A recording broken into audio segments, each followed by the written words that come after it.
You can start, please. Hello, assalamu alaikum, and welcome to our 54th webinar series, 54th edition of our webinar series at CIGA, Center for Islam and Global Affairs at Sabahattin Zaim University in Istanbul.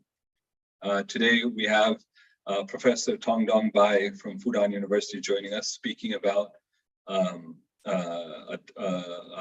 his recent work.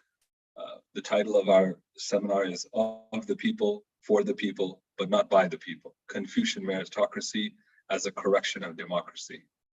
I will not read out Professor Bai's full CV, which is extensive and impressive. Just by way of introduction, Professor Bai is the Dongfang Chair Professor of Philosophy at Fudan University in China. He is one of China's foremost political philosophers. His research interests include Chinese philosophy and political philosophy, especially comparative and contemporary relevance of traditional Chinese Confucius philosophy. He is also a participant on a number of global dialogues, and he is a prolific author in normative political ethics and also in Confucius political history. His first book was in English. I can say, I'm sure there are a number of titles in Chinese which I am not familiar with, but in English he is renowned for his work called China, the Political Philosophy of the Middle Kingdom, and most recently his book Against Political Equality, The Confucian Case. Professor Bai, I invite you to lay out the argument of your most one particular part of the argument that you have made in your most recent work, and after your presentation, we will have question and answers. For those of us following on YouTube, you can post your questions there. We have our staff who is going to forward those questions on to our discussion. Professor Bai, the floor is yours. You are muted. You can unmute yourself. That's okay. Thank you, Dr. Han, for this invitation. It's nice to give a talk to CIGA again. And so just as a kind of introduction, as we know, China has been rising for in the past 4 decades, and so a lot of people are talking about the China model, and it seems that some people believe that the China model can save the world.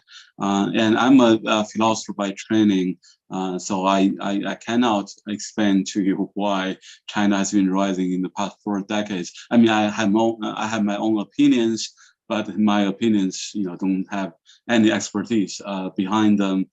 So my opinions are just as good as anybody else. As a philosopher, what I'm good at is to imagine how the world should be like, not how the world is like. And so what I'm going to offer, that's the first thing I like to clarify, is not about the China model, rather is the kind of, you could say the China model in the sense of traditional China, or a particular kind of traditional China, the kind of traditional China the Confucians imagined. So sometimes I describe what I'm doing is not China, the China model, but the Confucianism model. So how Confucianism can save the world. So that's kind of what I've been doing in my most recent book, Against Political Equality, The Confucian Case, published by Princeton in 2019, and paperback edition in 2021. And before I go into this topic, first I'd like to explain what I mean by Confucianism. If you know, Confucianism is a very long tradition. It's a 2,000-year tradition. So basically, you can find whatever ideas you like from the Confucian tradition. So I think it's really irresponsible to talk about Confucianism this, Confucianism that. So really, by Confucianism, I mean two founding texts in the Confucian tradition, the Analects and the Mencius, and it's especially the Mencius. So the kind of Confucian ideas I'm going to use in the following conversation are going to be based on ideas from one particular text in the Confucian tradition, the Mencius, allegedly written by the very early Confucian thinker Mencius, who lived around 300 BCE, right? And then why was his writing still matter?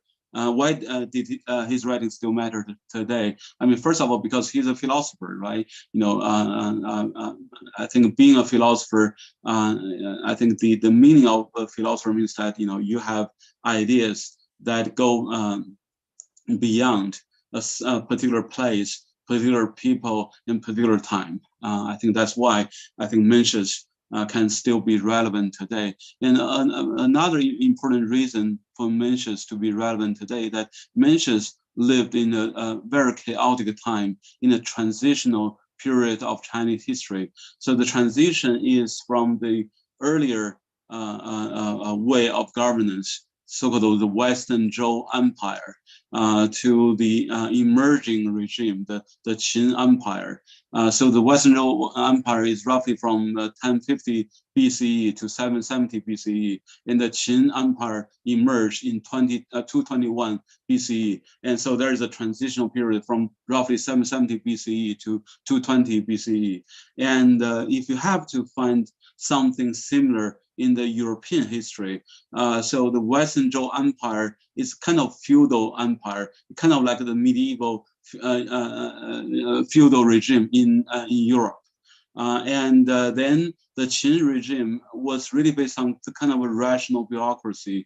And rational bureaucracy, according to Max Weber, the German sociologist, is the fundamental feature of modernity, of political modernity. So basically, I think China entered a kind of transitional period to early modernity around 500 BCE, 2,000 years before the Europeans did. And so in that sense, not only was Mencius a philosopher, but maybe we should understand him as a politically modern philosopher. And that's probably why his philosophy can still be relevant, very much relevant today, because we still live in the age of modernity. And then, so of course, you know, what do we mean by modernity? I think a key feature of modernity is the collapse of nobility, of feudalism. When feudalism collapsed, when nobility collapsed, now we are all born to be equal, and now we can move freely. And both, you know, in terms of geography, also in terms of the kind of political and social classes. So in this newly emerging mobile, plebeianized world of populous states of strangers, I think three key political issues need to be answered. How you bond a large society of strangers together, how you deal with state-state relations, and also within each state, who should be rulers, right? So in my so part of my project in my book is to answer the first two questions, you know, how to bond a large society of strangers together, how to deal with state-state relationships. So that's I call it the Confucian New Tianxia model. In this talk, I'm going to show how Confucians address the third issue and how the Confucian treatment of the third issue can still be relevant today. So the third issue is who should be rulers? Now that we're all born to be equal, no one is born to be born from a noble family anymore. So we're all born to be equal. So how? So then, who should be rulers? What gives legitimacy to a state, to a government? So that is the issue I'm going to look at, you know, how Confucians address these issues, right? And to address this issue, I think the typical Western answer is liberal democracy. And in my reading of the Confucian answer, very simply put, is maybe we should understand that liberal democracy, actually there are two parts of a liberal democratic regime: the liberal part and the democratic part.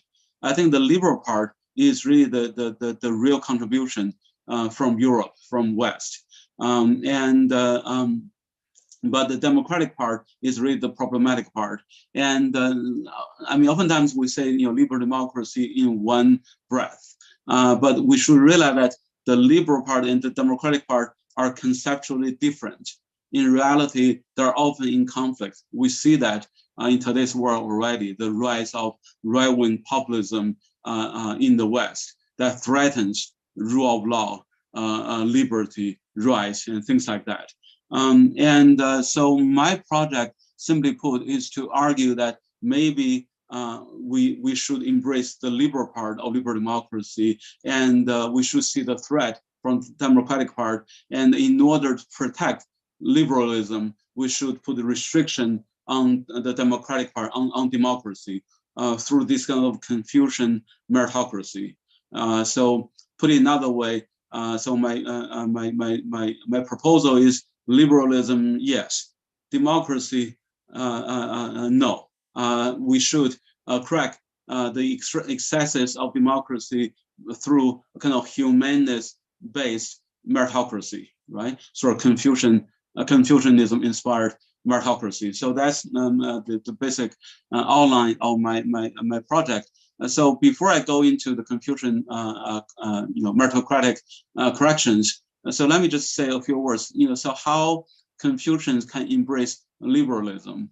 Confucians clearly, early Confucians didn't talk about rights at all. But if we draw inspiration from later roles, strong roles, the American political thinker, the most important political thinker of the 20th century, the second half of 20th century. I think a key idea from his later writings is that for liberal democracy to be universal, we have to free liberal democracy from any particular metaphysical, religious, doctrinal reading.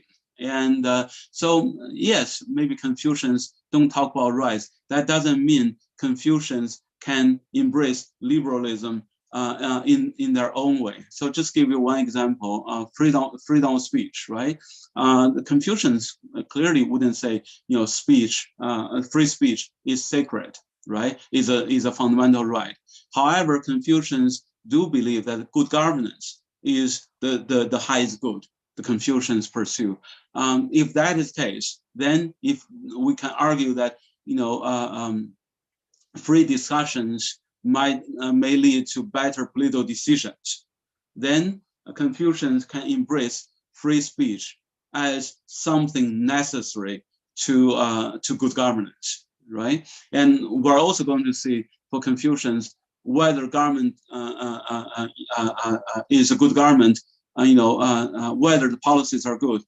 That has to be decided by the people themselves. So for people to say whether they're happy with their government, then free speech has to be guaranteed. So Confucians can embrace a lot of liberal ideas, as something conducive to the kind of good they recognize. So I think Confucians can endorse liberalism through this Rawlsian pluralistic understanding of liberalism. And now let's look at the democratic part, right? A very important component of democracy is equality. And as I mentioned, really when feudalism or nobility collapsed, equality emerged as a social consequence of the collapse of nobility. And this collapse of nobility happened in China around 500 BCE, right? So that was a kind of natural phenomena. And of course, philosophers can choose to embrace or reject this natural phenomena. And early Confucians embraced this emerging equality in this kind of new social conditions. So just to give you one example, Mencius was asked, is it true that everyone can become a Yao or a Shun. Yao and Shun being the legendary sage rulers, the best human beings from the past, right? So he was asked whether anyone can become the best human being, and his answer is very firmly yes. Everyone has a potential to become the best human being, right? So we're all equal in terms of our potentials. Then if that is the case, the next question is, then why should someone become rulers and someone and many other people become the ruled, right? And in order to answer that question, we have to understand, then what is the legitimacy? What makes rulers rulers? What gives them the right to rule, right? And in one passage of the Mencius, he said that really, if you look at the ideal ruler, Yao, right, how he ruled should offer us normative lessons about what the ideal government should rule. So it turns out that the first thing Yao did, the sage ruler did, was to take care of the people's basic security and also basic material needs, right? So the first thing that government needs to do is security and the satisfaction of people's material needs. So it sounds really rather modern, right? I mean, today, I think that the mainstream understanding of the primary, maybe even the sole responsibility of the state is to take care of the economy, right? So Mencius already introduced this idea. But then he also said that, when people have security, have their material needs met, they are still not proper human beings. So in order for them to become proper human beings, their moral needs also have to be satisfied. They have to be taught basic human relationships by the government. So government has also a moral duty to educate the people, right? And so that sounds rather moralistic. However, in another passage, Mencius said that the common people, if they don't have properties, they wouldn't have proper minds. So if they don't have wealth, they wouldn't have morality. That's basically what he's saying. And then he says, if the government fails to offer the material goods to the people, they will commit crimes. If the government arrests people who commit crime out of necessities, he says that's entrapment. That's to set a trap for the people. And so although for Mencius, what makes us human beings is our moral characters. What distinguishes us from animals is our moral characters. Still, for the government, the first and foremost duty is to take care of people's material needs, and then, and only then, should government try to give people some basic civic education. So he's quite clear, that's governmental duty. And then, whatever duty you talk about, if the government is not held accountable to that duty, then the talk of duty is just empty talk, right? And Mencius has a very clear idea of accountability. So in one passage, he said that really, who should be the ruler? Heaven makes that decision. So it sounds like the divine right of the king, right? But then he says, but heaven doesn't speak. Heaven cannot see. Heaven cannot hear. Rather, heaven hears through the ears of the people. Heaven sees through the eyes of the people. So it turns out that heaven's decision relies on people's opinions, right? And then if the ruler doesn't do a good job, so in another passage, he was talking to a king in the so-called warring states period. So there were quite a few states fighting for domination in China, in today's China. And he was talking to one of the kings of a very large and powerful state. So he asked him, if you travel afar, if you ask a friend of yours to take care of your family when you're traveling, but when you return, your family is starving to death, what do you do with this friend? The king said, of course, break up with him, right? Break up the friendship. And then he asked a similar question. Then Mencius said, but what if you're under a king's rule? The people are suffering, are starving to death. What do we do with the king, right? So Mencius set up a trap for the king. And the answer is obvious, right? We should get rid of the king. But obviously the king couldn't say, if I don't do, I mean, he doesn't like to say, if I don't do a good job, I should be removed. So he turns around and changed the subject, but it is recorded in the mentions, almost as a sarcastic criticism of this king. And one passage later, this king came back, probably for revenge. And this time the king tried to set up a trap. So he asked Mencius, is it the case that two rulers in the past, two feudal lords in the past, rebelled against their kings, and one of them actually killed the king, right? But these two rebels, rebellious feudal lords, were considered heroes by the Confucians. So the king asked, is that the case? One of them killed the king, right? Mencius said yes. Then the king said, is it regicide, right? The illegitimate killing of a king, accepted by the Confucians. And Mencius' answer is kind of interesting. He said that the king who was killed, although he held the office of the king, he didn't do the king's job. Therefore, he's now the king. He's a mere fellow. He's a lonely fellow. He's an outcast, right? So he said, I've only heard about the killing of outcasts, not the killing of the king. So I think the implication is very obvious. To be a king doesn't merely mean you're holding this office. You have to do the job of this office. This office describes. If you don't do the job, you can be removed, right? So far, Mencius sounds quite democratic, right? So some of my friends argue that we Confucians have been democratic all along, right? But I think so far, Mencius only argues, if you use American President Lincoln's phrase, right? Democracy is of the people, for the people, and by the people. And Mencius only said the ideal regime is of the people, belongs to the people, and for the people. But he never says the ideal government is by the people. So in the passage that I mentioned, although he said an incompetent or even a tyrannical king can be removed, but he never said the people can do the removal. Okay, so although he said that we're all equal in terms of our potentials to become the best human beings possible, to become rulers ourselves, yet he at the same time said in reality only the few can make it. Okay, so his equality in today's term is kind of equal opportunities. Everyone has equal opportunity to become whatever he or she wants to become. But in reality, for whatever reason, I think that's a fundamental Confucian belief. Only the few can make it, right?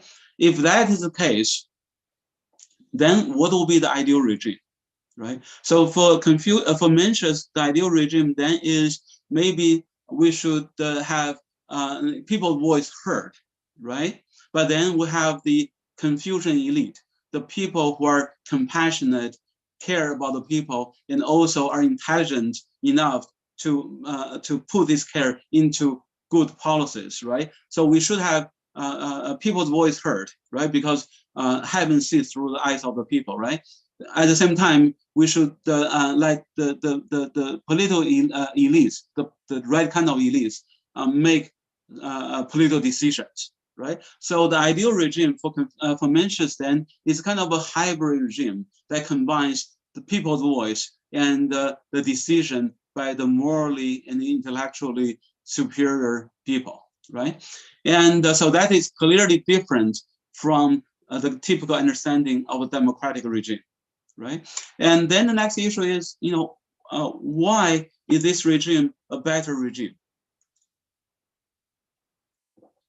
To understand that, I'm going to argue that this regime is a better regime because there are fundamental theoretical structural problems with democracy, today's democracy, in theory. So I'm not talking about real world democracy. I'm just talking about this abstract idea of democracy, although I will give you some real world examples to illustrate these ideas, right?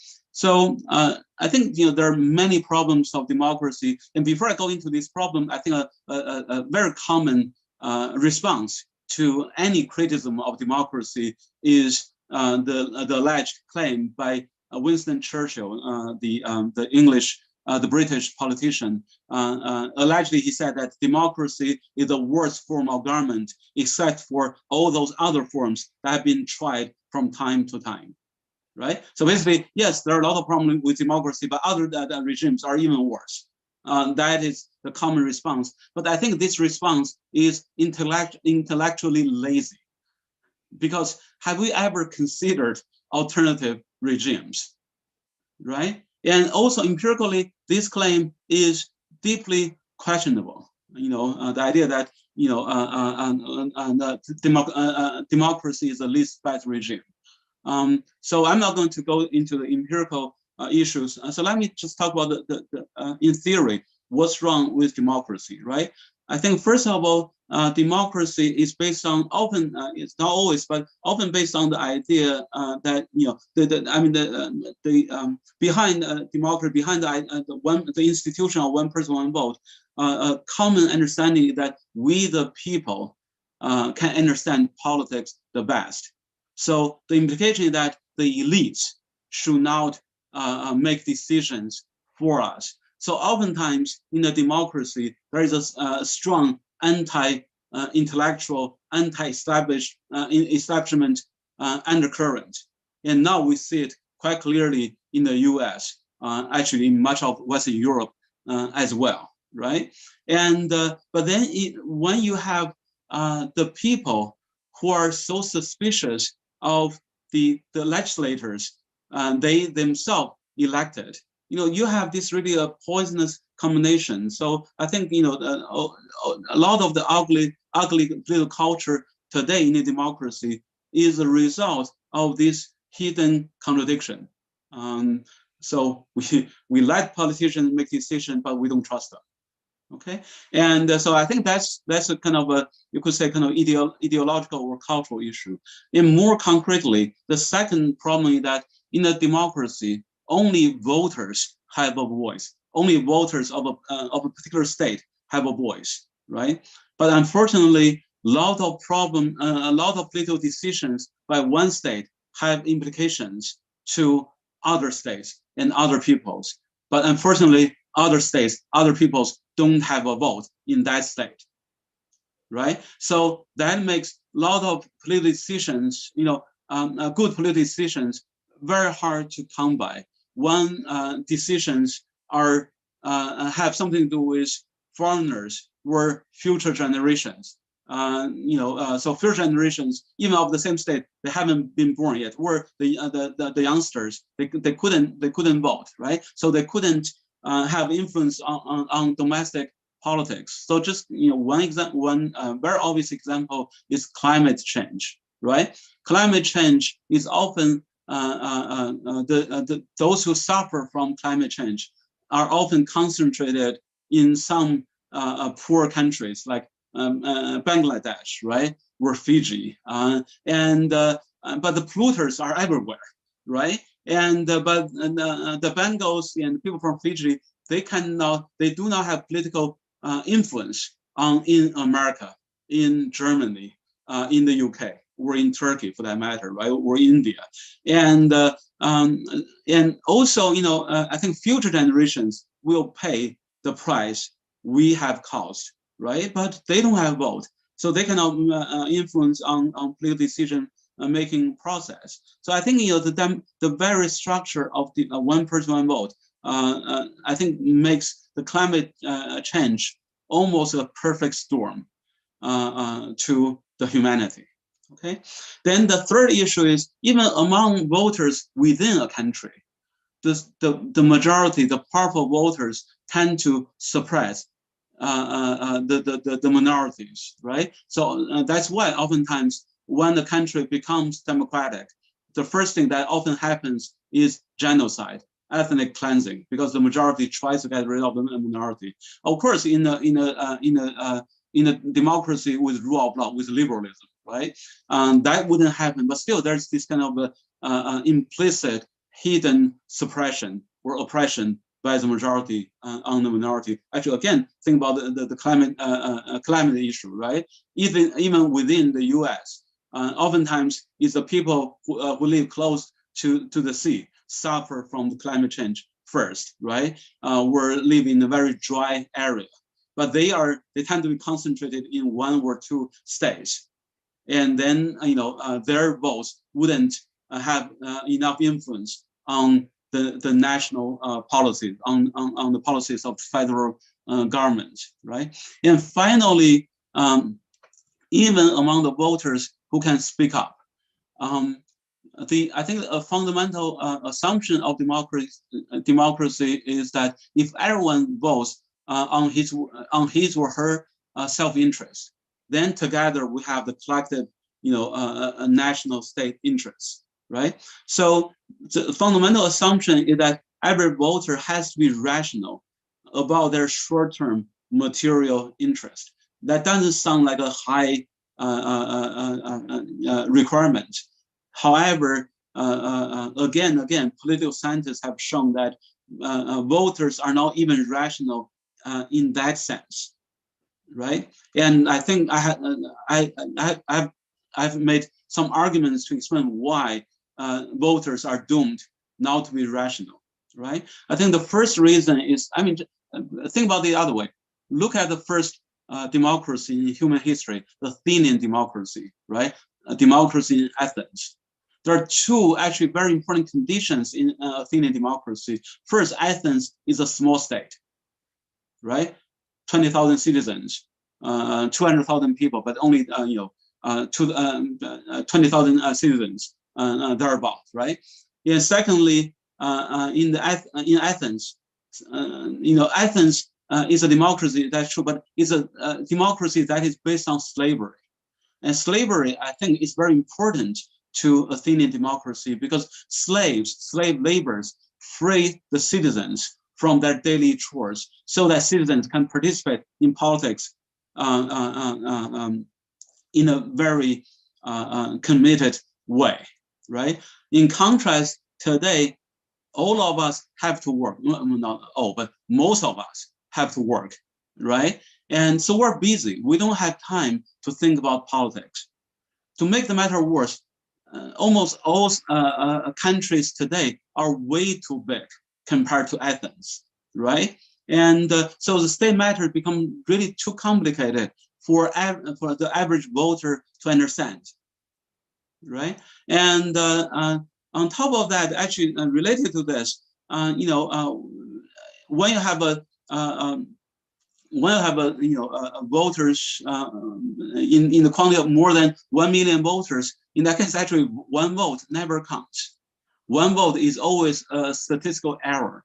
So in that sense, actually, political theorist Russell Harding once argued that if you're rational, you should never vote because your vote never counts, right? And even if you vote, you shouldn't think about how you vote, right? Because even if you think carefully about how you vote, your vote is equal to someone who doesn't give a damn about his or her vote, right? And so all this really I think makes the fundamental assumption that voters are rational, totally unrealistic. So I think these are four fundamental problems of democracy. And if we put this problem together, then we see maybe there's some merit about the Confucian meritocracy, right? Namely, you give the political decision, you give part of the political decision power to those who are intellectually and morally superior, right? And of course, then the issue is, how do you do it, right? How do you do this kind of Confucian hybrid or mixed regime, right? And so one simple proposal is that a lot of legislators are bicameral, right? So have two houses, right? So in that case, why don't we make the lower house popularly elected to represent the will of the people? Just as Vincent says, heaven sees through the eyes of the people. So lower house is the eyes of the people, right? And then the upper house will be selected based on some kind of meritocratic criteria, right? And just a kind of footnote here. Of course, we don't need this kind of a hybrid structure on every level. I think on the very basic level, on the communal level, right? Because if you think about it, really my objection to democracy is really focused on the fact that almost all contemporary states are way too large for the working class people to understand, right? But on the very local level, right, whether my department chair is a good chair or not, probably all the faculty members know the best than some far away bureaucrats, right? And so on the local level, we can still maintain direct democracy. But on the higher levels, right, when the complexity of society is beyond average voters' ability to rationally understand, then we should introduce this meritocratic chamber, right? Then, of course, the important issue is how do you select the so-called meritocrats, people with merits, right? So in my book, I made 3 suggestions.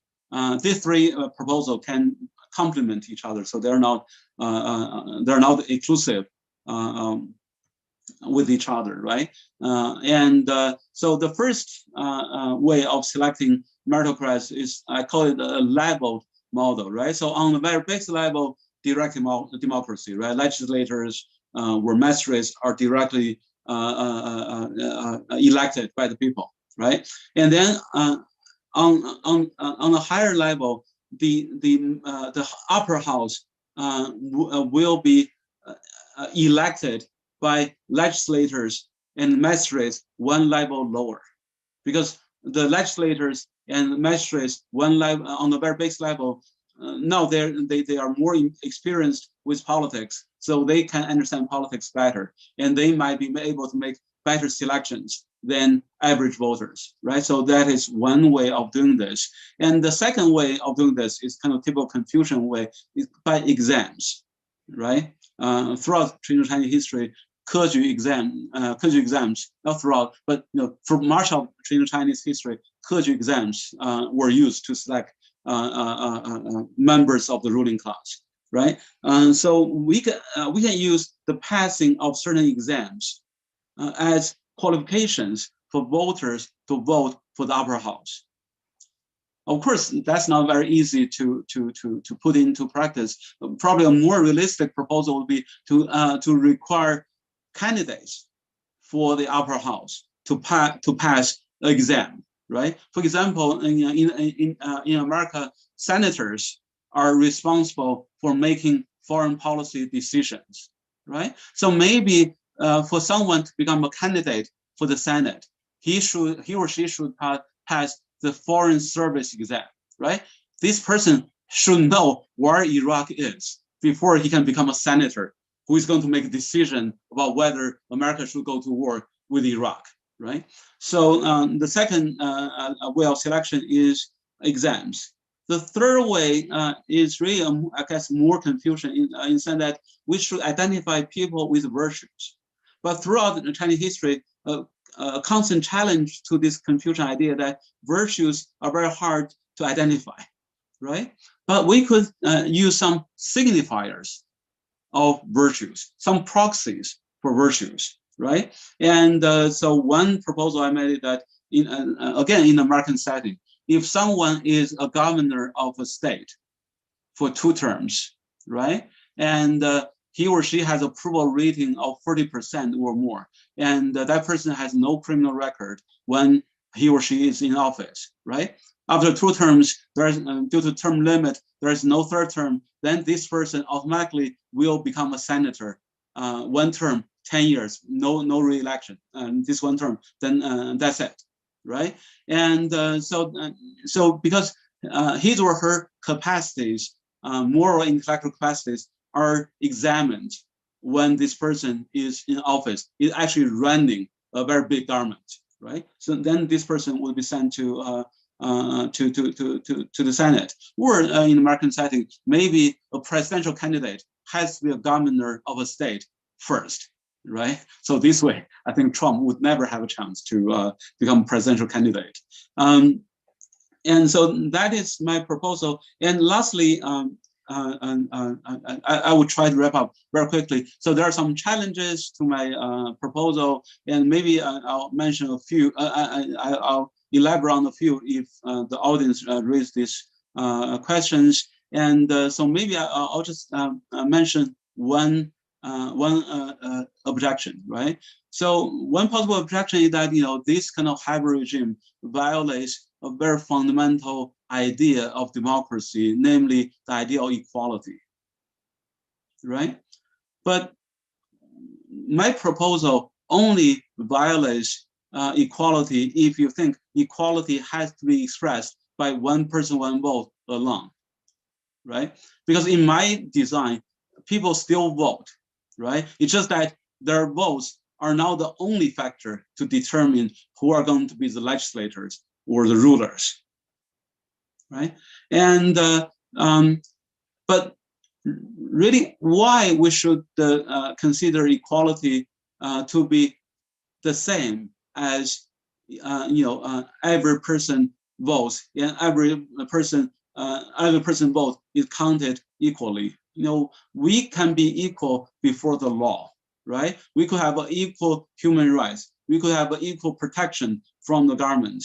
Equality comes in different forms, right? And even in the even in this sort of Confucian regime, everyone has an equal chance, equal opportunity to become whatever he or she wants to be. So there's still equal opportunities in this regime, right? So I think it only violates a kind of radical understanding of equality when we take equality to be the same as one person, one vote only, right? And so if we don't adopt that understanding of equality, maybe my design is not really in contradiction, in conflict with equality, right? So let me put it another way.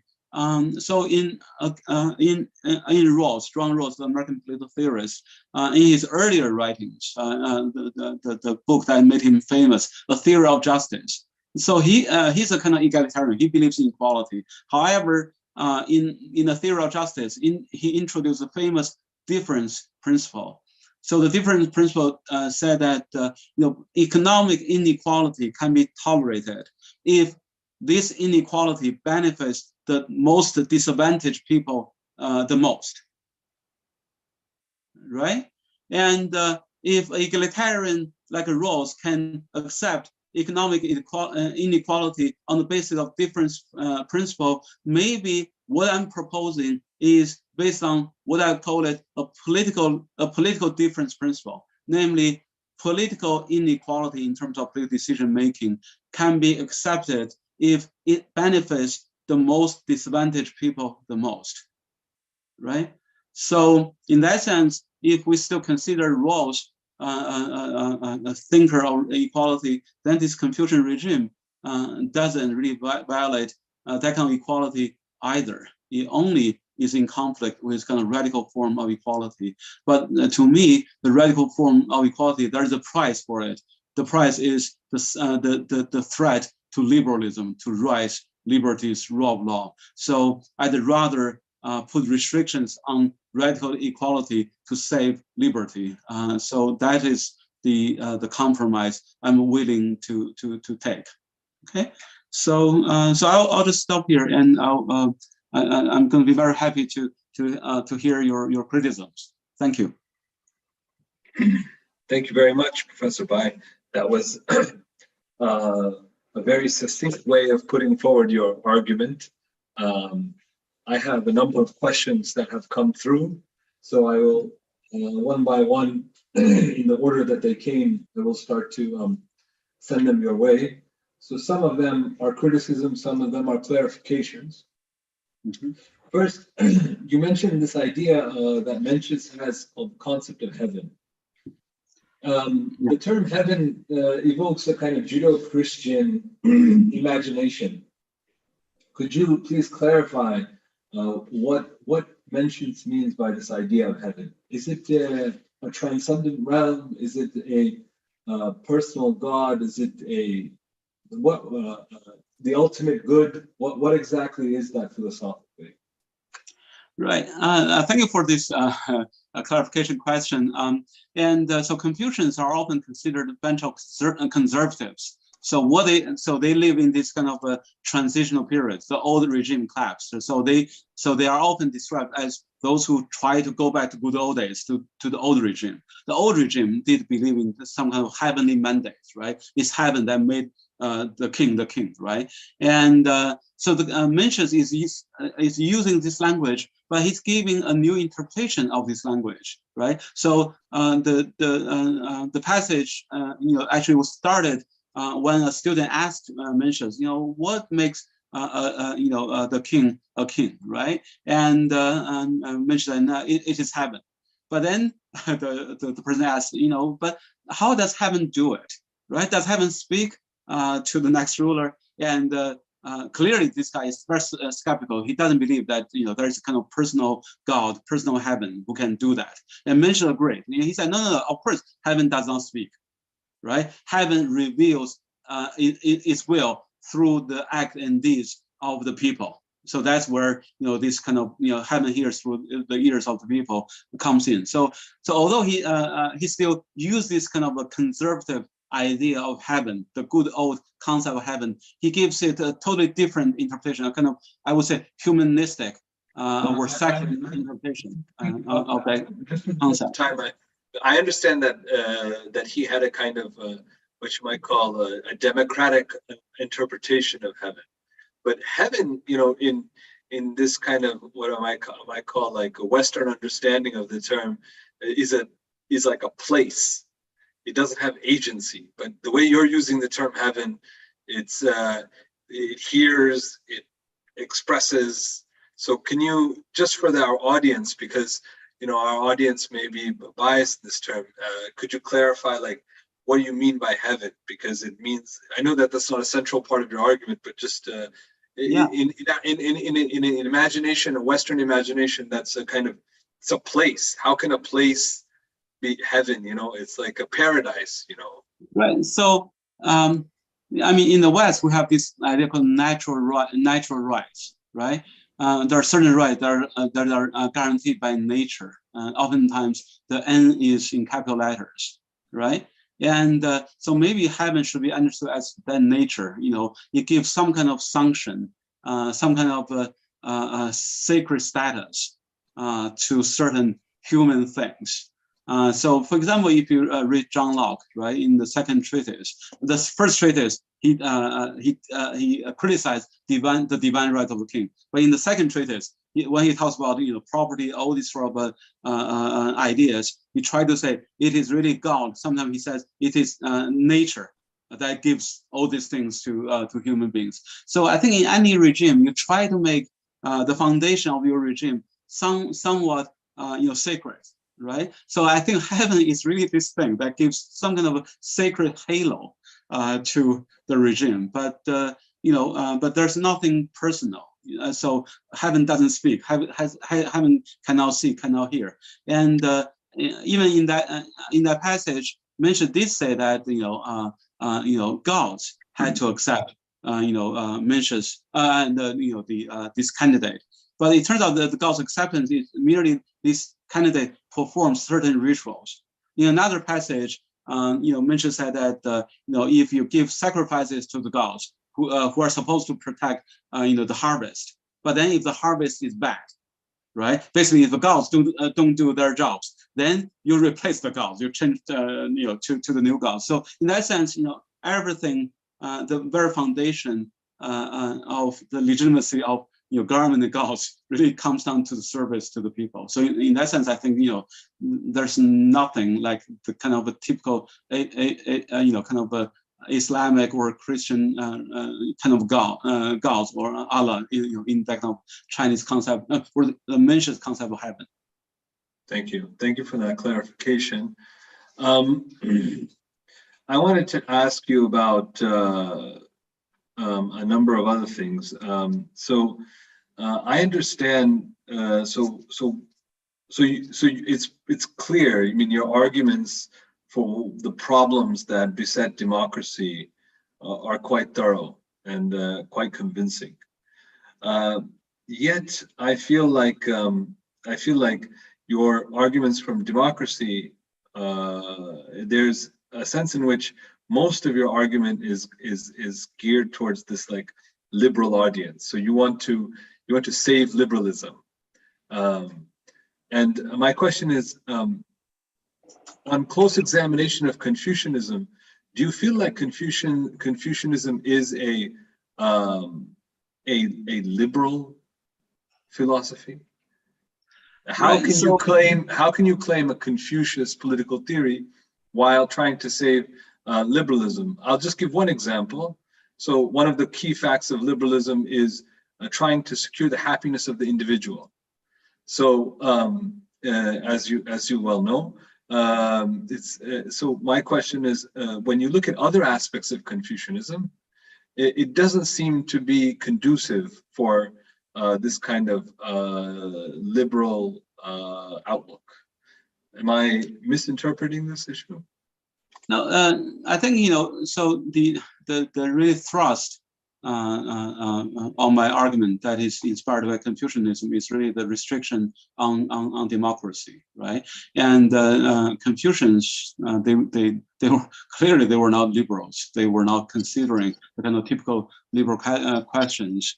So on the liberal part, what I did in my book is to show that Confucians can endorse liberal ideas in their own ways, right? So, and the example I mentioned, in terms of free speech, they wouldn't say free speech is a sacred right, but they would recognize the value of free speech as something important to the good. Confucians recognize, right? So, in terms of individual happiness, for Confucians, I think it's quite obvious that the ideal regime should win the hearts and minds of the people. So it has to get people's approval. And the people's approval is based on their individual satisfaction with their life.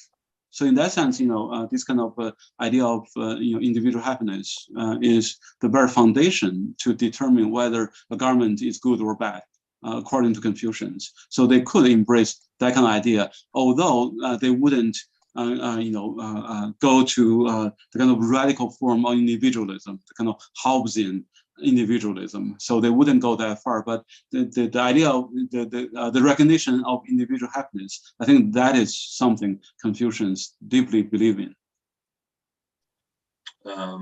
Thank you. Another question from the chat, I'll read this out, is you mentioned in your book that a state can invade if they are met with flowers by the people. What is your opinion on proxy wars like Ukraine? I guess that's the question. I don't know how you would right. So, that's really about the other part of my book. So it's about international relations, and so the basic idea I introduced there is humane duty or benevolent duty overrides sovereignty, where sovereignty is not absolute. Sovereignty should be conditioned on how humane the government is to the people. But by the people, I mean not only the people of that state, also peoples from other states, right? So if a government is doing well, doing good to its own people, but it pollutes, it emits a lot of CO2s, right? And people from other countries suffer from it. Then this government is not fully humane, and as a result, this government doesn't have a full sovereignty, which means that other states have a legitimate claim to interfere with this state's policies with regard to the CO2 emissions. And then in the extreme case, when the government not only disregards the well-being of other peoples, but it just puts its own people in total miseries, right? Either through incompetence or through just pure crudity, right? In that case, this government loses sovereignty completely. Then other states, out of the intention of liberating the suffering people, have a right to invade that country. But then the issue is, how do you know the people of that state suffer enough? So in the mentions, he said that, how do you know when you're invading a country, the people of that country, instead of defending the country, come out and welcome the invaders with flowers and drinks, then that invasion is justified. Of course, in reality, not many words satisfy that criteria. But I guess, one imperfect example would be the American invasions of Europe in World War II, right? When Americans invaded France, the Netherlands, Norway, the people there welcomed the American soldiers with flowers and drinks. So I think that kind of invasion was totally justified. So I think that's what I meant. But of course, I mean, today's society, I think what I'm proposing is actually very close to something developed by the UN. It's called responsibility to protect. So when people are dying from starvation, genocide, and then the international community has a duty to assist the poor people of that country, because the government of that country just fails to do that completely. Okay, I'm just going to keep pushing on here. Thank you. So there seems to be a tension between your desire to argue for a meritocratic rule, and also at the same time preserve a liberal politics. So in one sense, you say that you need to choose something that's the people who are intellectually and morally superior, but that would commit you to a kind of perfectionist politics, if I'm understanding that properly. But liberalism on the Rawlsian kind that you seem to be a little bit more closer to, or you defend certain aspects of Rawlsian liberalism, such a perfectionist positioning actually puts you outside of liberalism. So could you please give us a kind of understanding of the debate around perfectionism? I know that Confucius thinkers have thought about this quite deeply, so. Yeah, so actually on that issue, I think the best expert or the best book I would recommend is Joseph Chan's book on perfectionism that is also published by Princeton University Press. So there he tries to argue that this kind of moderate perfectionism inspired by Confucianism is in line with some kind of liberal ideas. Or maybe I should put it another way. So I think I agree with him on that. So in order to protect liberalism, we have to abandon the so-called liberal neutrality. We should have some kind of perfectionist ideas. We have to promote certain very thin virtues to protect liberal democracy. I think that's part of the problem of liberalism. The kind of liberal neutrality is just too thin to hold liberalism together. So we need to make it thicker, but not so thick to endanger pluralism. So I think there is still a kind of middle ground between liberalism and pluralism and that kind of old style kind of metaphysical liberal doctrines. I mean, just maybe just give one example. So for Confucians, family virtues are very important, right? And but then but you don't have to be a Confucian to see that, because a state consists of many families. So if every family is in trouble, the state couldn't be a good state. So the state then should promote certain family virtues. Of course, that sounds a kind of violation of the kind of liberal neutrality. Really, what happens in one's bedroom is his or her own business. But that idea really is rooted in the idea that there's a clear division between the private and the public, and that assumption, the sheer division between private and public, is something Confucians reject. because again, if I'm abusing my children and I'm abandoning my parents, right, at home, then I try to say I'm going to be a very good president. No one is going to believe me. No one should believe in me, right? And so what you do in your family has implications to what you do in the public, right? If that is the case, then some family virtues should become the proper realm of state regulations. Of course, then state regulations sound very strong, demanding, even oppressive. But the state can do the regulations in a very, in line with pluralism, rule of law, liberty, right? One example I like to give is in Singapore. I think if you buy apartment, if you buy your place near to your parents' place, you get a tax deduction, right? And I think that's kind of state promotion of certain virtues. And I don't think that state kind of promotion violates really kind of liberal pluralism. So I guess that's my answer. But again, Joseph Chan, I think has a much more elaborate and technical treatment of this issue, perfectionism. No, I mean, I'm pushing you on these, your commitment to liberalism, because I feel like there is a lot more potential in abandoning liberalism and bringing in a full theory of Confucius meritocracy, because there are, liberalism itself is a very confused kind of political ideology. And I often see this. I mean, I'm an outside observer of Confucius political theory, but I feel like they're hung up on answering kind of liberal claims. And I think there's enough resources within the Confucius tradition, right, to secure individual happiness and examples of rule of law without signaling, like, liberal aspirations. Because like you rightly just pointed out, there's fundamental commitments in liberalism that may go against human happiness, like filial piety and other kinds of commitments. So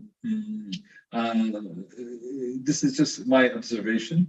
Anyways, I'll continue with the questions. Maybe I'll just say a few more words on that. I think, for example, Mensch said that you don't impose virtues on individuals. Rather, individuals have to make up their own minds to become a virtuous person. So there is this kind of a individual commitment, decision, choice, right? So I think that presumes some kind of liberty or freedom of choice. So I think in that sense, really, that kind of liberal ideas are in line with this kind of Confucian. But why call them liberal? I mean, can't we have our own understanding of freedom of speech? Yeah, sure. These are concepts that need not be, just because they have these catchphrases, need not be liberal. So I'm totally with you on that. But a lot of things like free choice, free speech. It's sort of like things liberalism would also recognize. But I'm pretty fine with different terms. But I guess my concern is more not so much about liberalism, but about democracy, because whenever I'm proposing my regime, the organizers have a very hard time to describe what I'm doing, because they only have a democracy and then authoritarianism or even despotism. So then I'm described as a promoter of authoritarianism, which I don't think I am. It's just that our conceptual system is just so barren, so poor, right? If you don't agree full-heartedly 1% vote, then you're a defender of authoritarianism or despotism. I think I think there's more urgent need to discover new, to invent new terms to describe different regimes. I'm going to I mean, some of the proposals that you made are very interesting and novel because there are things that I don't think show up on the landscape of political reform that countries usually go through. Like, for instance, your idea of identifying people with virtues, and you gave basically what I understand are pragmatic solutions. Like there, and I don't think you're committed to any of these in a kind of ideological fashion. You're putting out suggestions of experiments in this vein. I mean, I think you'd be willing to work through what works, what doesn't work, but at least having the discussion, I think. But how we solve it to you is a kind of pragmatic solution. Is that correct? Yeah. And so at least we should try different things before we say the democracy is the least best regime, right? We haven't tried it yet. So why do we have this, unexamined conviction? Yeah. Mm-hmm. I have a question from YouTube. A person asks about, what is your approach to understanding classical sources when studying political theory?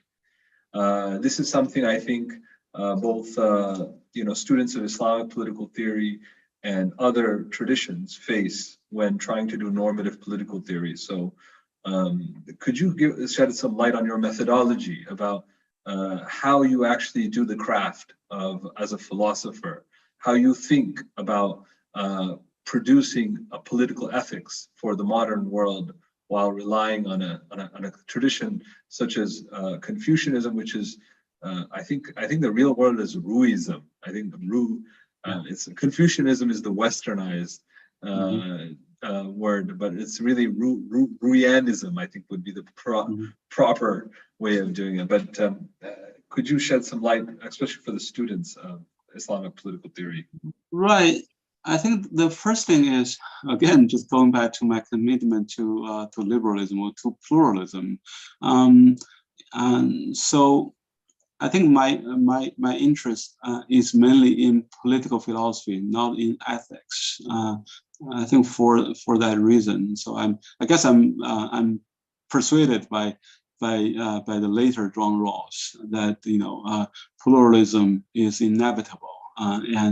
So everyone has his or her own system of a good life and things like that. But we cannot have a unified vision of what a good life is. Whether there's a God and things like that. And so I think that's the first thing So I try to read the political messages out of the classics, which I think are more universal or universalizable than the ethical messages. I guess that's the first thing I'm doing. And secondly, when we try to understand the political messages, we have to understand the problems they're facing. And I think in each tradition we have all sorts of idiosyncratic, peculiar concepts. When we use those concepts, I think we cannot really understand each other. But I think as human beings, we are all human beings. As human beings, we have a limited number of shared, universal, eternal problems. So I think all these theories of political philosophy, all these conceptual systems are tools for us to address these problems. So if we can understand the problems, then we can translate one system into a language everyone can understand. So I think that's what I've been trying to do. So I try to argue that actually there are three political problems. Then how Confucius answered these three political problems, and then we can look at how, say, modern European thinkers answer this problem. Then we can make comparisons. So I think we have to make different theories compatible with each other. You do it by identifying shared underlying problems. I guess that's what I'm trying to do. And I guess another thing is that, I think just try to show respect to classics, right? So I try to argue that maybe the best way of critical thinking that is so valued by liberals in the West. I think the best way of improving on your critical thinking is to respect authority, but not your own garment, that kind of authority, rather the kind of classics, right? I think classics are classic because they have survived for 2,000 years or 1,000 years, right? They have survived the test of time, and in that case, I think it's more likely for us to discover profound ideas in the classics. On that note, Dr. Bai, on that note, that pushes a button, because the Confucius tradition, I'm sure, has the same challenges as the Islamic tradition, in the sense that, first of all, we don't, in Islamic political tradition, we don't have a kind of a canon, an Islamic political canon. What we have is very what I may call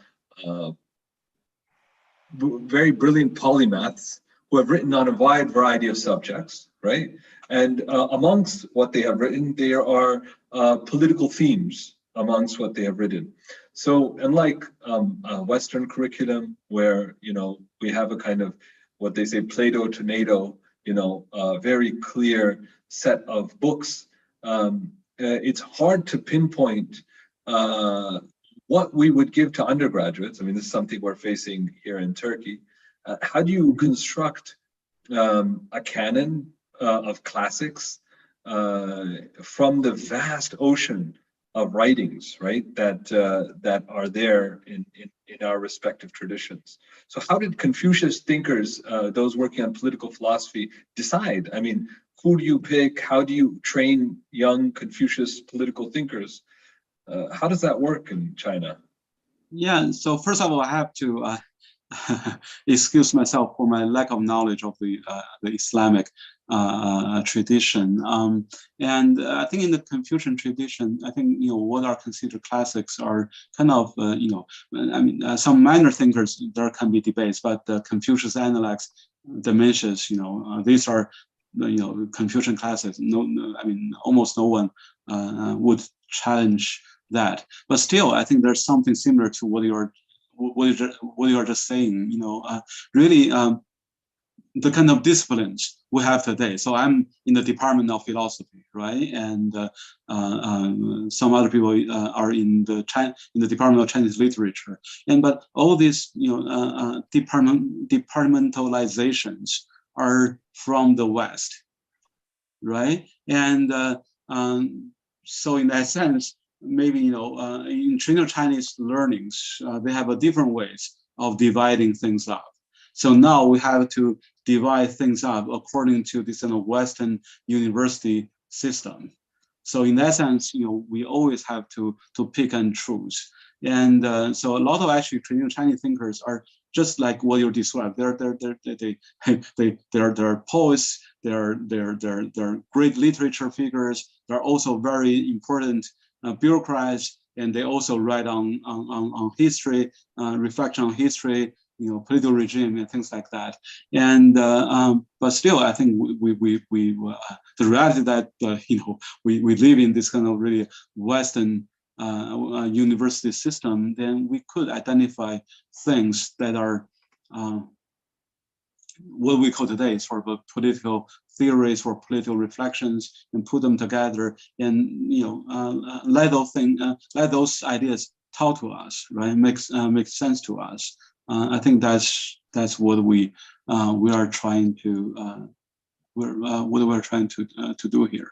Do you see a future in which we have a let's say a post-liberal, post-Rawlsian future, whereby Chinese students or people studying at universities like yours may have enough resources from within the Confucius tradition to just think about politics and political theory without referencing, I'm not saying that the comparative political theory is a bad thing, but not being trapped in what they, in the magic of comparison, like always seeing what, responding to or being in conversation with a liberal political theory, but just ignoring liberal political theory and thinking about the world from the standpoint of China. Right. And of course, the Confucians had, a comprehensive proposal on everything, and before the encounter with the West, right? So in that sense, Confucianism could be self-sufficient, but still, Confucianism, as I said, is a 2,000-year tradition, and the so-called Neo-Confucianism in the Song and Ming dynasties, roughly around 1,000 to 1,500 AD, right? And that version of Confucianism is very much a response to the introduction to Buddhism to China. And so responding to this alien system of thought, Confucianism developed itself. So in that sense, of course, we can construct a Confucian country without Western influence, without addressing using Western concepts. But I still think that it's good for culture to be exposed to different things, to respond to different ideas, to synthesize different ideas. It's just that when we do the synthesis, we should have some kind of agency, right? So it's not that actually, just give you an example. So in the 20th century, there is so-called 20th century New Confucians. So they argue that so they are basically moral metaphysicians, and they try to argue that Western democracy and Western science can be derived from Confucianism. So it sounds very assertive, but I call them, they already surrendered before they did this construction, because I think underlying their construction is this belief that you have to have democracy, you have to have Western science, right? And then they just try to show we Confucians, from fundamental Confucian ideas, we can derive all these things. And I think that's really a bad way of doing kind of comparative political theory. You're trying to make your thing fit into the framework of the dominant thing today in the Western ideal. So we should have a conversation of equal partners. Both sides, where all sides have different things to offer, so that maybe all sides can improve through this conversation. So I would support a stronger agency from each culture, but at the same time, we don't want to go overboard by rejecting influence from other cultures. Actually, in China today, some of my friends are taking this kind of radical approach. We are Chinese, we have to do the Chinese thing. And I think that's not healthy. And as I mentioned, actually, the Chinese thing actually is not a stable, eternal thing. It keeps changing. So some sinologists once made a term. So we have to distinguish between pre-Buddhism Chinese, the language, and post-Buddhism language. So a lot of Chinese, so-called Chinese term we're using today are actually from Buddhism. So, if you're this kind of a cultural purist, cultural fundamentalist, then we wouldn't have even today's Chinese culture or Chinese language. So in that sense, I think we still should open to different influences, but without losing one's agency. I think I'm going to ask you, just for the sake of time, I want to move into two other themes, but one other theme. But before I go there, I have two questions for you regarding your argument. One is, what do we do about corrupt elites? So one of the things that is quite scary about your proposal is that the presence and prevalence of corrupt elites. So could you give a diagnosis of the relationship between democracy and corrupt elites, and then also how your meritocracy would prevent corrupt elites from taking hold in power? I mean, there is a certain sense in which there was this in the 1960s. There was a book called The Iron Law of Oligarchy, and it fell out of favor. I think it was completely rejected, mostly by the establishment, the political science establishment in the States. But the argument there was, all regimes to a certain degree are elite regimes. So we have a problem of persistent corrupt elites, especially in Western Asia. Could you speak about how you see your ideas in comparison to the issue of corrupt elites? And tacking on to that, it kind of feels like your argument works in China, okay? Like where you have kind of a more of a, I don't want to make it a caricature, but a kind of monolithic or a cultural environment in which you can derive what is intellectually and morally superior. So that would require there to be some homogeneous understanding based on some value structure where you decide who is intellectually and morally superior. So, but this doesn't really work, right? In like a radically, in the conditions of radical pluralism, right? How do you get a standard of moral and intellectual superiority in a condition of more in a radical and polarized kind of societies, which I think even China in this case is either is or will become as it becomes a more powerful society, because empires and power centers usually attract.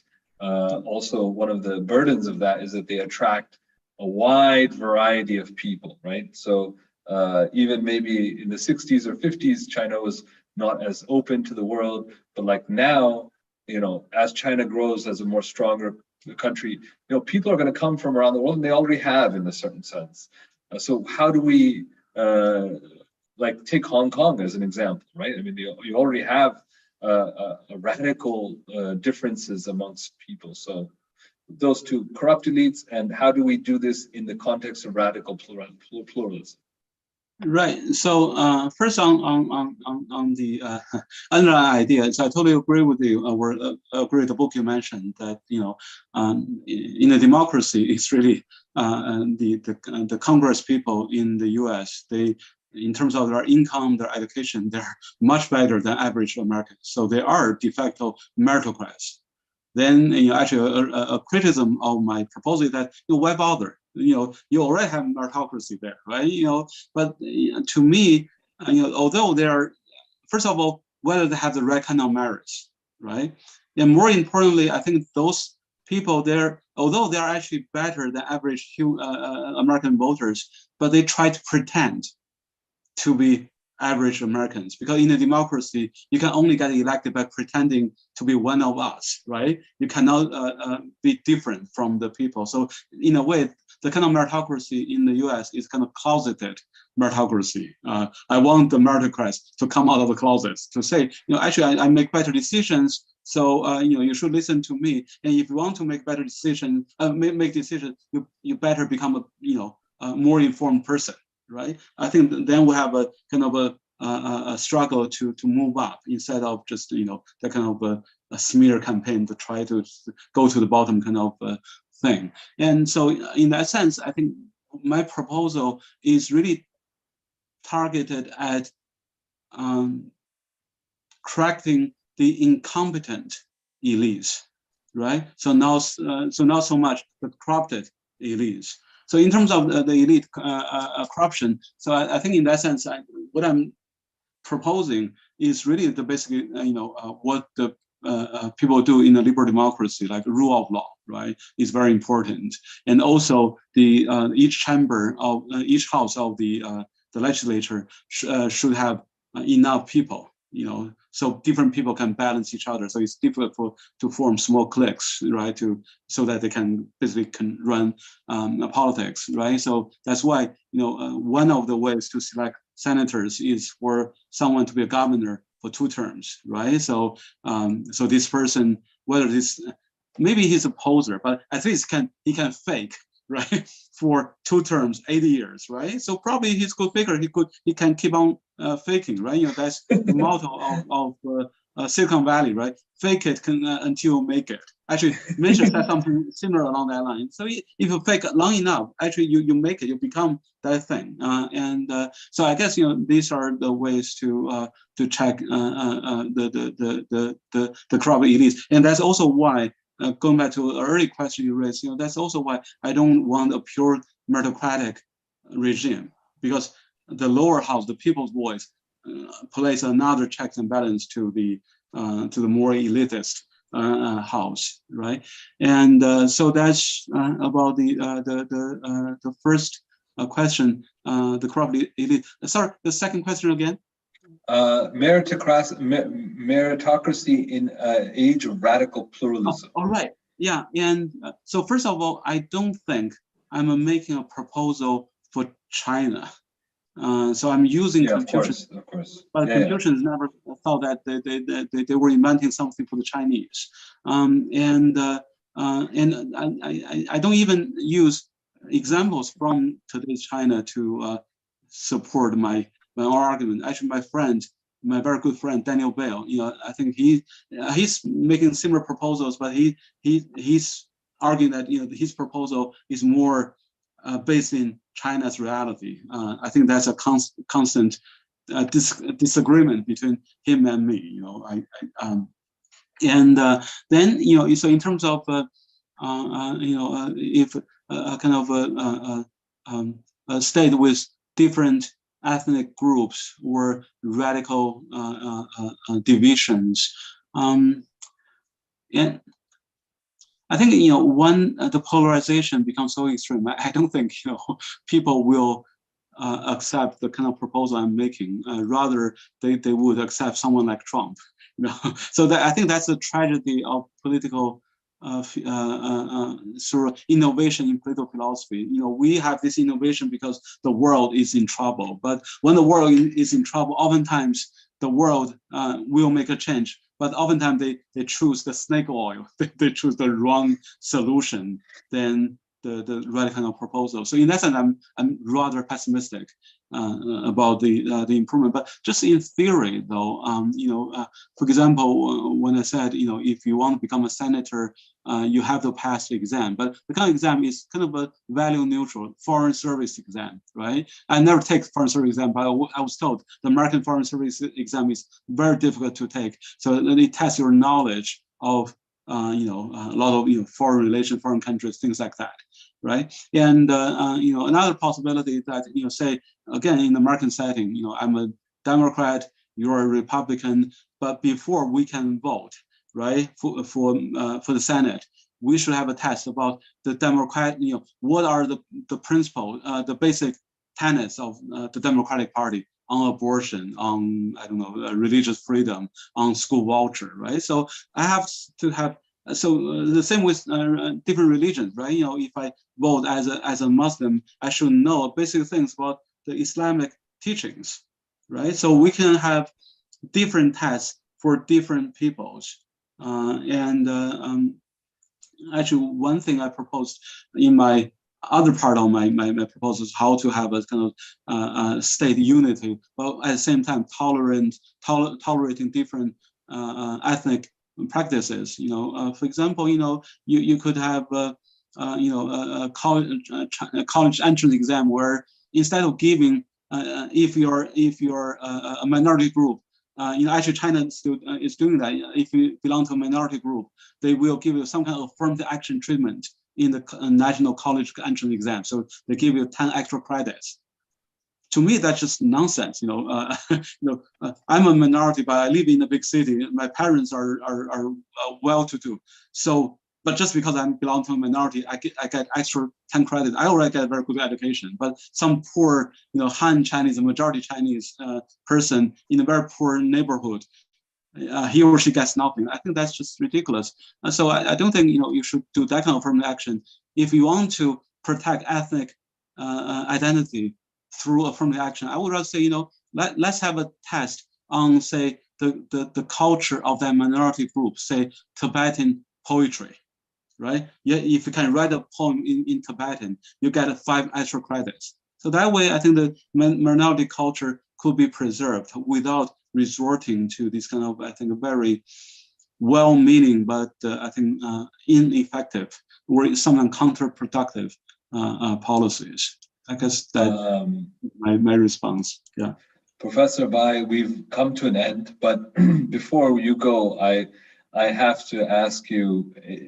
I think I've given you ample time to act I mean, not to act, but to have your philosopher's cap on. So now I ask you to take it off and put your average man cap on, because we are at the end of the day a center that studies international relations, and we are also very interested in China. And you are based in China, but not as an authority on Chinese politics or anything, but very much connected to your area of interest. I would like to ask you a question or two on China. But obviously as a regular citizen who's there observing these things amongst the intellectual class. First of all, there has been a lot of talk in the media about the role Confucianism may play in Chinese politics in the coming years. Wang Honing is a name that has been talked about a lot in the media. As part of the CPCC who is in the ideological wing, and he is pretty adamant or known on record to support Confucianism as a state ideology. As a person who is an expert in this field, what are your comments about the prospects of Confucianism guiding Chinese state building and also international relations in the future? Yeah, I think I guess I cannot totally give up my philosopher's hat, in the sense that I think, if the Chinese government follows the kind of Confucian proposal I'm making, I think it would be a much better world, both for China and for the rest of the world. I mean, one thing, the rest of the world is worried about the rest of China is that, China is using this kind of typical nation-state language from Europe. But if you look at the history of nation-states, no nation-state rises peacefully, right? Because nation-state is doing whatever it takes for its own self-interest. So when a nation-state is rising, of course it will demand more from the rest of the world. And the rest of the world consisting of nation-state doesn't want to give that thing to the rising nation state. That means war, right? Conflict and war. And I think, for China to be perceived as this benevolent rising power, I think the Chinese government should adopt a new language. I think Confucian language would be a much better language. I still don't see much of that. Yeah, but isn't that what Wang Honing and the ideological project is all about? Isn't that what it's supposed to? I'm no politician. So I'm not familiar with the kind of discourse they're making. So there is this concept, the shared community of the entire human race, something like that. I think that is more in line with this Confucian idea, but it's still kind of. It needs to be fleshed out, so it doesn't have. I'm a philosopher, so I'm daydreaming things. I think I come up with more concrete proposals, than what I heard from those policymakers. I think we need to have more concrete things. For example, if you follow this Confucian idea, when there is a refugee crisis, China should be more engaged in accepting refugees from at least neighboring countries, give them jobs, have factories. I'm writing a paper now. I think this is kind of win-win-win solution, because nowadays we have this climate crisis, but people in the poor countries, when they have to first, it's very difficult for them to develop. Just look at Afghanistan, right? And also if they develop, actually it means, environmental threat. Right. So instead of doing that, maybe the more well-to-do countries should have charter cities, right, with factories open to those people, right? And so this way we solve the refugee crisis, we solve the climate change crisis. Also, these countries would have more people, and more people means more strength, right? So it is in line with the national interest of that state. So I think I'm hoping that in addition to this beautiful idea, the shared community of the whole human race, we could have more concrete proposals. I'm not very familiar with that. Yeah. Alas, we have run out of time. Thank you very much, Professor Bai, for your very insightful comments and very novel proposals for the problems we all face. Please, for those who are listening, I thank you for your participation, for all the wonderful questions, and I invite you to keep track of our website. We will have another in the coming week. The date is to be announced, but we will be having another discussion on the question of disinformation and surveillance in the coming weeks. So stay tuned to that. Thank you very much. Great, thank you. Professor Bai, if you could stay on for a few minutes. Yeah, sure.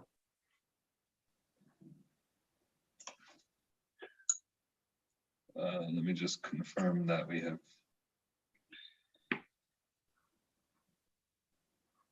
Have we ended the live streaming?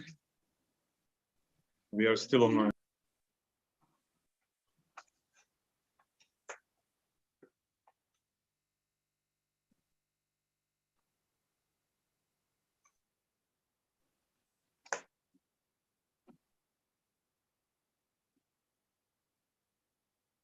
Are we off?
Professor Bai, we have to leave and then connect again. So let me, I'll send you an email, a link so we can talk for a few minutes. Okay, sure. All right, bye.